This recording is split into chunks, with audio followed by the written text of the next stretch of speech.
Welcome back to Learn Astrology with Mary. My name's Mary English. You can find me at www.maryenglish.com, maryenglish.co.uk and UK Astrologer. Hello, how are you? Now this week we're going to go back to a subject that I covered in episode 73. I haven't done an awful lot on it, but we're going to go into it in a bit more detail today. The year 2016. Okay, Mary, so tell us what it is. It's the MC. Now, you'll see this on any chart that you make on astro.com. It's written in there. So you've got AC is the ascendant. You've got MC, which stands for medium Coley. I think that's how it's pronounced. Medium Coley. And people talk about the descendant, so the ascendant is the rising sign. The descendant is exactly opposite that, which is the beginning of the 7th house, regardless of which house system you use. The IC, which is the IC stands for Imam Coley, and that's directly opposite the MC. So if you've got an MC at 15 degrees, then your IC is going to be 15 degrees in exactly the opposite sign. So those are what they call the quadrant bits. They're the sort of dividing the chart in 4. Depending on which house system you use, the MC can turn up in different houses, and this will happen in the equal house system. It isn't always, as when you use the Placidus system, it doesn't always turn up in the 10th. Now, the MC is calculated as the highest point of the intersection between the meridian and the ecliptic and shouldn't be confused with the zenith. So it's the highest point in the chart. I know I have mentioned it a bit before in another podcast, but I wanted to do each of the signs of the zodiac for the MC, so you're going to get to hear about your own. So as with any axis, the complete zodiac traverses the medium Coley once over a one-day period. As it's the highest point in the horoscope, the medium Coley symbolises the area of life in which an individual makes their mark in the outer world. Because this marks the point at which an individual leaves the protection and privacy symbolised by the IC, the Imam Coley, when pursuing a career. The medium Coley, or MC, and the 10th house represent an individual's profession, or to be more precise, vocation, brackets, destination. It stands for public and social standing. So contrary to the descendant, the 7th house, which stands for concrete relationships, the medium Coley and the 10th house symbolise a relationship with a more undefined collective to which the individual makes some type of contribution. So I'm reading this off Astro Wiki. So on this subject, the Czech astrologer Milan Spirek speaks of an, and then quotes, aspect of personal authority which is regulated by the individual reflecting upon his or her influence within society. So the sign on the medium Coley, MC, indicates the kind of public image an individual has or will strive for, and which qualities they will develop during the course of their life.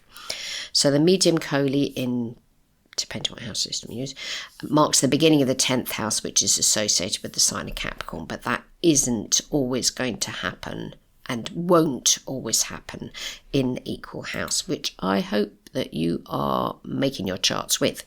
Now, don't ask me how the intersection of the meridian and the ecliptic are calculated. That would take us into mathematics and astronomy, of which I'm not qualified, and even as an astrologer I know I'm supposed to understand that, but I'll tell you the truth, I don't. But there are plenty of people that do. Now, if you're using the lovely book Astrology for Dummies by Ray Orion, and you're, I think it's about the 3rd edition or something, this one's printed in the year 2020, if you've got that edition, She talks on page 206, looking into your midheaven and IC. And she says, how come some people grow up in ordinary circumstances and yet end up becoming incredibly famous or accomplishing extraordinary things? The midheaven, known as the MC, from the Latin medium coli, meaning middle of the heavens, frequently explains it. The midheaven is the highest point in your chart. It doesn't determine your talents, but it influences your public persona, your profession, and the way you feel about authority, status, and reputation. The MC also says a lot about one of your parents. Which one? Some astrologers think it refers to the mother, others to the opposite sex parent, still others to the more dominant parent. In short, it's definitely one or the other. You choose. So as I've said a minute ago, from astro.wiki, directly opposite the midheaven is the IC, or Imam Coli, from the Latin Imam Coli, meaning lowest part of the heavens. The IC influences your attitude towards your home and family, and like the MC, is associated with one or other of your parents. It affects the circumstances at the end of your life and is said to represent the base of personality, which tells you that its importance is greater than it appears. Now, if you have an accurate copy of your birth chart, you'll find your midheaven or MC on or near the cusp of the 10th house, around the 12 o'clock spot. Your IC is opposite it or at the lowest point. Now, this is probably why I never particularly got into MCs until maybe about 5 or 6 years ago. Reason being, because I live in the UK, so many people don't know their accurate birth times. So I've never put a lot of attention onto their MC because I know that that isn't going to be accurate. And if the ascendant isn't accurate, then your MC ain't going to be accurate either, because it's determined by your time of birth. So don't go rushing off and interpreting a chart that you're not sure of, because the degree and the sign of the MC will be as incorrect as the ascendant. So if you live in the US, hello, I'm talking to you, you'll be fine because your birth time is written on your birth certificate. If you live in the UK, hello, I'm really sorry, unless some very devoted member of your family decided to note it down somewhere, you won't know your exact time of birth because very few people will have recorded it. Now, the reason I want to talk about the MC today is because at some given point in your life, an outer planet, so we're talking Uranus, Neptune, Pluto, is not only going to aspect it, which it will do in everybody's chart. One of those outer planets will form an aspect to it, but depending on when you were born, what year you were born, how old you live to be, eventually at some point one or other of those planets, when transiting, is going to directly conjunct it. And when it does that, trust me, you are going to know all about it, provided your chart is accurate and your time of birth is reasonably accurate. Because when it comes to outer planets, the planets, when we're talking about being conjunct and it's an outer planet, I'm not saying you personally, but some people can feel the energies of an outer planet getting nearer to a critical point in their chart. So I was working with somebody earlier on this week who has a bundle of planets and a stellium in Capricorn. She felt the whole of the Pluto transit, which started in 2008, and it was probably quite a life-changing experience for her, which she won't experience again. So stellium, Capricorn, Pluto comes past, goes bing, bang, bong to every part of all of those Capricorn planets. So I've got a chart example today, and I'm not using a real live person. If you want to share your chart for a future episode, and we'll talk about what we're talking about today, outer planets conjuncting it, then please send me in your chart. I'll make that episode into a real person. But for the purposes of understanding the MC today, I'm going to use a chart which I've used before in the podcast. It's just called Pod Example, and the person was born on Wednesday the 1st of September. This imaginary person was born the 1st of September 1993 at 6 o'clock in the morning, and they were born in London. which makes their ascendant 5 degrees Virgo, their sun sign 8 degrees, their Mercury 11 degrees, all in the first house, Mars and Jupiter in the second, Pluto and Scorpio in the third, the North Node in Saggy in the fourth. In the fifth is that typical 1990s conjunction of Uranus and Neptune in this particular chart example, which will be on the show notes. The Uranus and Neptune at 18 degrees. Saturn is retrograding in Aquarius in the 6th, and the moon is in Pisces in the 7th. And today, when I'm recording this, the moon is in Pisces as well. So I've missed a planet. There's Chiron 29 degrees Leo in the 12th, and there's Venus 5 degrees in Leo in the 11th house. But in this chart example, their MC is 27 degrees 29 minutes into the sign of Taurus. Now in this chart example chart, we've got transiting Uranus, this is where the planets are today. It's a 1 degree Gemini, 7 minutes, and it's retrograde. But this imaginary person with their MC at 27 degrees in Taurus would have last year had a conjunction to their MC, or in fact it might have been earlier on this year. Hold on. So I remember wrongly. Earlier on this year, the transit in Uranus was exactly conjunct in May. And because it's retrograde at the moment, so it's going all the way back through the sign, as it transits, Uranus is transiting back through the sign of Taurus. It's going to conjunct it again. It isn't doing it today because it's retrograde. And it's gone a bit early because it's 1 degree Gemini, but it's going to go all the way back. So for this imaginary person, Uranus is going to conjunct again in January and February next year, which is 2026. Trust me, if this were a real life person, they would feel it. So this is about the career and how you're perceived by the people that know about the job you've got. So your public persona, which is different from your face that you show the world.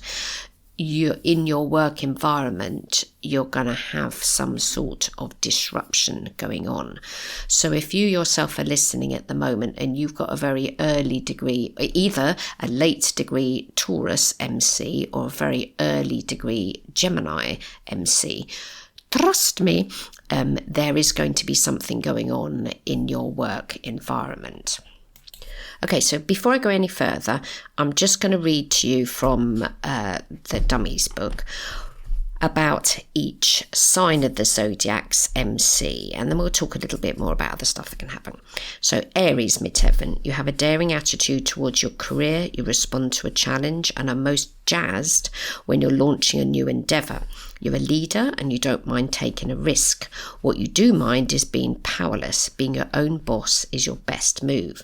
Now she also adds in there the ruler to the sign of your midheaven, which you can take into account. So the planet ruling your midheaven, if it's Aries, is Mars. Taurus midheaven, which is what I've got. Security matters and you have the stamina to make it happen. You need to do something tangible in your profession, and whatever it is, you need to receive substantial rewards. The planet ruling your midheaven is Venus. The arts may appeal to you along with anything connected to pleasure or beauty. Gemini midheaven. In your career, you require diversity, intellectual stimulation, and the ability to fulfill your curiosity. Writing and other forms of communication are favoured. You also benefit from the chance to take spontaneous jaunts out of the office. You don't have to go far, you just need to go out. The planet ruling your midheaven is Mercury.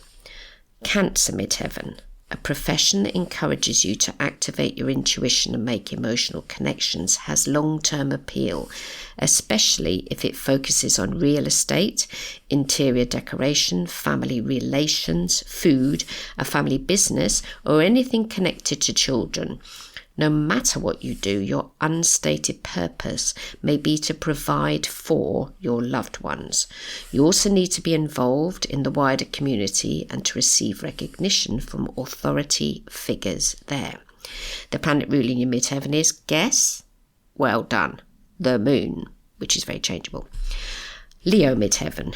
You need a career that provides room for creative expression as well as opportunities for leadership and recognition. Your considerable pride is on the line, so the more you acknowledge, the more acknowledgement you receive for your efforts, the happier you will be. And the planet ruling your midheaven, which obviously you know what rules Leo, is the sun. Well done. Virgo midheaven. Whatever your vocation or community involvement, you succeed because you do your due diligence and pay attention to the details. People learn to rely on you. Still, you may feel that you don't receive the recognition you deserve. Keep in mind that Virgo is the sign of the martyr and resist the temptation to torture yourself. Actually, I would say that Pisces is the sign of the martyr. I'm not too sure why she said that, but anyway, I would say that Virgo is the sign of perfectionism, but maybe that's a typo or something. The planet ruling your midheaven is Mercury. Libra midheaven. You want a pleasant, rational career that enables you to balance your public and private lives. Ideally, you'll enjoy a career in the arts or one that features plenty of socialising. You easily attract people who can help you reach your goals. The planet ruling your midheaven is, correct, Venus. Scorpio midheaven. You gravitate towards a career that offers you the opportunity to feel intensely and to exercise authority. Once you set your mind on a goal, you're determined to achieve it, but you can tie yourself in knots over the emotional complexity of your world, and you're always aware of the political undercurrents. Planet ruling in midheaven, there's two, Pluto and Mars, because you can use the old rulerships there, yeah? Sagittarius is midheaven. You're happiest with a career that offers independence, the opportunity to broaden your mental horizons, and plenty of frequent flyer miles. Within your professional community, you're known for your ideals and powerfully held beliefs. You're likely to idolise your colleagues, and although you benefit from encounters with authority figures, they may rub you the wrong way anyway. And the ruling planet to your midheaven is Jupiter. Capricorn midheaven.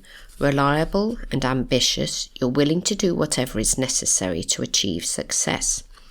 Major responsibilities regularly, and at times unfairly, end up on your salad plate. You're complemented by the responsibility. To maintain confidence, you need clear signs of progress, like promotions, raises, and a corner office with a fiscus tree. You do well in a corporate setting. The planet presiding over your midheaven is, there's only one, Saturn. Well done. Aquarius midheaven. Your attitude towards career and community is unconventional, as is your ideal career. Because your talents are unique and you're less adaptable than you may think, the best job for you is shaped to you personally. You shine in forward-looking progressive areas that benefit the public, and the planets governing your midheaven are Uranus and Saturn, so you'll take the old rulership there as well. Pisces midheaven. Compassion and or imagination determine your career choices.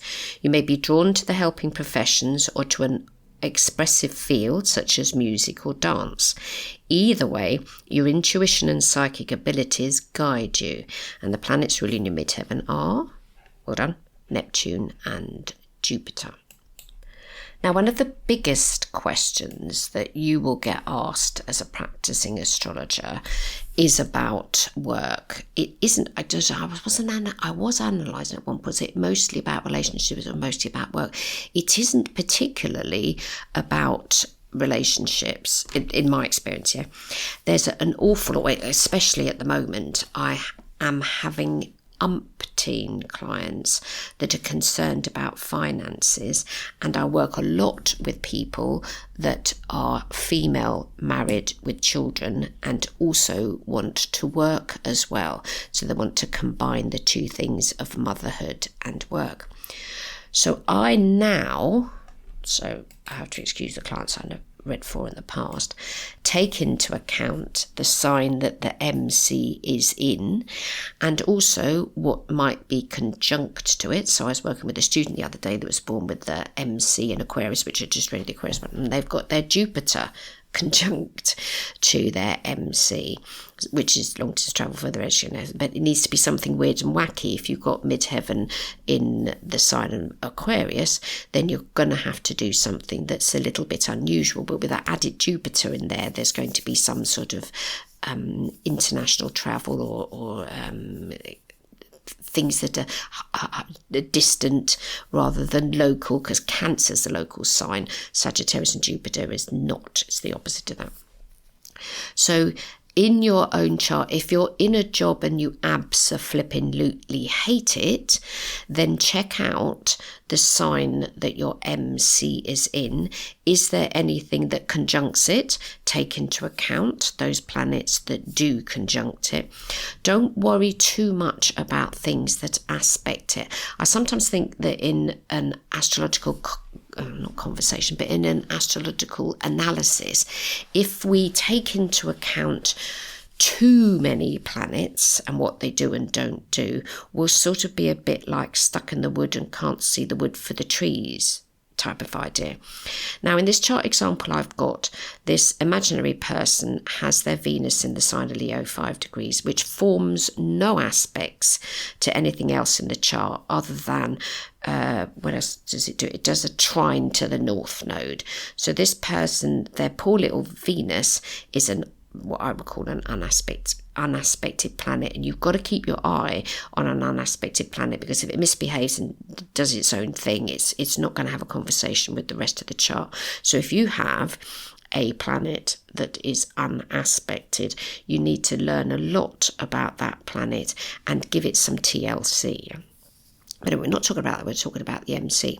So this person has nothing natally conjuncted, is 27 degrees Taurus. They are going to have explosive Uranus come up. So it's not something that you can necessarily do anything about, a Uranus transit. In fact, in reality, there's nothing that you can do about a Uranus transit, but you can keep in the back of your mind that something unusual, different, sudden, electrical, Uranus covers electricity as well, will happen in your work environment. Now, I've just managed to live through Uranus transiting past my MC. It's finished now because my MC is 15 degrees Taurus. So I turned 60 in 2020 and Uranus was around about 9 degrees at that point in retrograde, and obviously it went forward again. And so me turning 60 for my job, this is now, so the work that I do, was things were sort of picking up. It was getting very busy. Stuff was coming from all over the place. My website was getting hit all of the time. The podcast was sort of up there. I was interviewing. I wasn't interviewing that many people, but I was very into the podcast. Eventually, during that transit, I was voted onto the board of the Astrological Association, and terribly exciting. All of that transit with Uranus has been for me. Now it's finished. It's too far away to be doing anything to my MC. And I almost thought the other day, oh my God, life's getting a little bit on the boring side. I do have 2 planets in Aquarius. I've got Venus and Mars in Aquarius. And it sort of felt like, ooh, things are getting a little bit on the quiet side. The trouble with the Uranus transit is it can be super addictive, especially if you've got air sign planets in your chart. And I've got Moon in Gemini. It's like, oh, everything's always on. Well, it's not now. It's going that much quieter. And I am getting older as well, so there's a limit to how much I could do as I age. So I've finished with that, and very exciting it was too. But because of when I was born, I'm never going to live to have Pluto conjuncting it, or for that matter, Neptune. Okay, so the only outer planet that I can ever have, mathematically now, because I ain't going to be living to a couple of 100 years old, is the Uranus one. It's not going to happen with the other outer planets. So it could be, depending on when you were born and which way up your chart goes and all the rest of it, it might be that you might never have an outer planet, depending on what age you live to be. But a Uranus one, you might, because you only need to live to be 84 for Uranus to go all around the zodiac, and it could be that you only need to half of that to your 40-something, that it might eventually conjunct to your MC, as it depends when you were born, etc.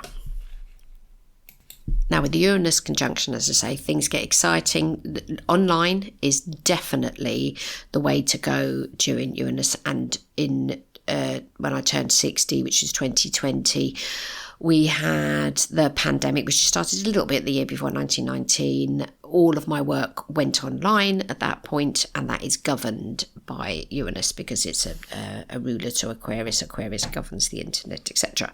So with it no longer being there, I now have returned to seeing clients face to face. So even though I've been offering online, I'm now offering face to face as well, because the pandemic's out of the way and I can see people. And as I mentioned in last week's podcast, I'm offering again, because I've been doing palmistry since I was 14. Offering palmistry, so take your handprints, we'll look at them and blah, blah, blah, blah. And we could do that online. I've got instructions. It's all on the website. You go to marys.com, just click on the link on the tab for palmistry, and there's more details there. Plug. But because my MC is in Taurus, it's a practical, slow, steady sign. And in fact, people that know me in the job that I do, I have done this job for a long time. Taurus doesn't like change, trust me on that. And then the other thing we need to take into account is, with your MC, if you're married to somebody or in partnership with someone or in a co-relationship with someone, does anything in their chart conjunct to your MC? Now, I am married to somebody that is a sun sign Taurus, and their sun sign's very near to my MC. But before I married him, my supervisor, and they've got different birthdays, my supervisor, who's exactly 10 years older than me, she's a sun sign Taurus, and her sun sign and her Mercury as well, which is equally retrograde like mine, they're conjunct to my MC as well. So she was very, very supportive in that lovely Taurus way throughout all of my career as being a homeopath. So she was my homeopathic supervisor. Okay, so going back to Ray Orion and her lovely book, she says, Uranus, the planet of upheaval, bringing surprising changes, is associated with chaos, disorientation, and liberation. So when transiting Uranus conjuncts the midheaven, career disturbances can open a dramatic chapter in your life. When an unusual opportunity presents itself, be courageous and grab it. Don't let unresolved feelings of inferiority stop you from fulfilling your destiny. And the ridiculous side effect of the pandemic, which for quite a lot of people that work face to face, they couldn't work, but ridiculously, because I was already doing some online work and I had all the equipment, and I was still doing the podcast anyway, so I had all the recording equipment, I could immediately just offer everything that I do and do it online. So during the pandemic, I was pretty busy, as I say. So it was unexpected, the pandemic. The only person that predicted it that I'm aware of, her name was Sylvia Brown, and she wrote a book called End of Days in 2008. And I'll quote what she wrote. She wrote, by 2020, you'll see more people than ever wearing masks and rubber gloves in public, inspired by an outbreak of severe pneumonia-like illness that attacks both the lungs and the bronchial tubes and is ruthlessly resistant to treatment. This illness will be particularly baffling in that after causing a winter of absolute panic, it will seem to vanish completely until 10 years later, making both its source and its cure that much more mysterious. So there are people that are critiqued and say that isn't an accurate prediction, and I also read that she'd copied that from someone else who'd predicted it, but whatever. Those are the only people. But the point being that when the pandemic did happen in my case, it was definitely your Uranus inverted commas inspired thing as far as my career goes. Okay. So what happens if and when you get a Neptune one? Okay. So once again, Ray is telling us that Neptune dissolves boundaries, creates confusion, invites illusion, and sensitizes the imagination. So Neptune transiting now, okay, conjunct the midheaven. The boundaries of your career are dissolving. You may find it increasingly difficult to focus on the most tedious parts of what you do. Or mysterious goings on in the office may cause you to ruminate on other, more inspiring options. Film, photography, music, art, oceanography, anything that involves healing, and all the Neptunian professions are options worth pursuing.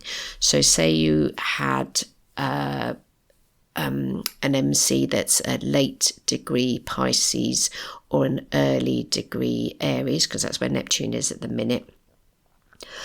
It might be that you need to go into the healing professions if you haven't done it already. And if you were to do that while transiting Neptune goes past your MC, then you'll be working with the way that the planet is. Now, trust me on this one, because I don't use the MC a lot. It's only by looking backwards sometimes that I realise why things happened. When Uranus came past my MC, I didn't sit down and go, oh, I got Uranus going past my MC. I just, inverted commas, naturally just adapted to the circumstances that I was being surrounded by on a professional level. And I have done this job for a long time. I was in my 30s when I started. I am now in my mid-60s. So I haven't, in that Taurus way, changed what it is that I do. Yes, there's little bits that have changed within that because I've got Moon in Gemini. I am not looking forward to when Uranus comes past my Moon, but that's a different thing altogether. Pluto. So you might find that Pluto is going to transit conjunct your MC. Pluto brings disintegration, regeneration, and metamorphosis. Conflicts with other people and internal rumbles characterize these transformative transits. So when it gets conjunct your midheaven, your career or role in the community enters a new era. Your public image changes. Now, as it's Pluto, we won't know if that's a positive or a negative, because Pluto isn't completely destructive. It's, sometimes people describe it a bit sort of like the Tower card in the tarot, that everything is destroyed and then can be rebuilt. Not always the case, but it is deep change and transformation. So there'll be, and the way that Pluto goes, you'll feel it happening on the work front before it finally makes the conjunction. There'll be those rumblings in the background. Yeah. Now, I'm not going to go through the other planets. So you can, every year the sun's going to conjunct there, which is jolly nice. Okay, the sun goes past there every year in conjuncts. The moon's going to do it every month. Mercury, there are going to be the faster moving planets. All I'm talking about today on this particular podcast is the outer planets that are going to eventually conjunct to your MC or not, depending on when you were born and what time of day, etc., and what your houses are. But do keep in mind what I said earlier about doing a synastry chart, that if you're hanging about with someone else that makes a nice aspect, especially if it's a conjunction. Having lived through this, I know the benefits of that being with someone else, it depends if you like being with people. If you don't like being with people, it's not going to make a difference at all. But if you do like the person who conjuncts your MC, it's going to have that conjunction from them to you, is going to have that positive effect. Not as much when it's the moon. My first husband had Moon in Taurus, which conjunct my MC, but the moon is the unconscious, the sun is the conscious, and it's a bit more shiny. So if somebody's sun sign conjuncts your MC, then generally speaking, you're laughing. If their Pluto conjuncts your MC, there might be some sort of disruptions as far as your career goes. Because generally speaking, when you're in a relationship with someone, you want them to be encouraging of the work that you do. It's very tiresome. I've worked with people whose partners don't like their jobs or don't like their career that they have. It can be very tiresome for that person.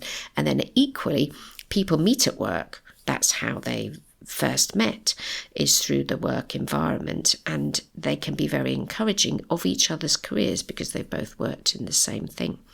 So ping me over an email, mary@maryenglish.co.uk. Let me know about your midheaven, what sign it's in. We'll do a podcast on it when you're ready. We are going to have more guests in the future, but I like to give priority to people that write into me and share their charts. Once again, if you head over to the website, maryenglish.com, there's a little pop-up that comes up with a discount code on there. Do use that. It's valid for quite a while. It'll take you up to Christmas. The booking system will take you up to Christmas, but the code is valid until the end of October so that you can have a 20% discount. So do use that while it's there, because it won't be there forever. And I hope you have a fab week, and I'll be back next week. Bye-bye now.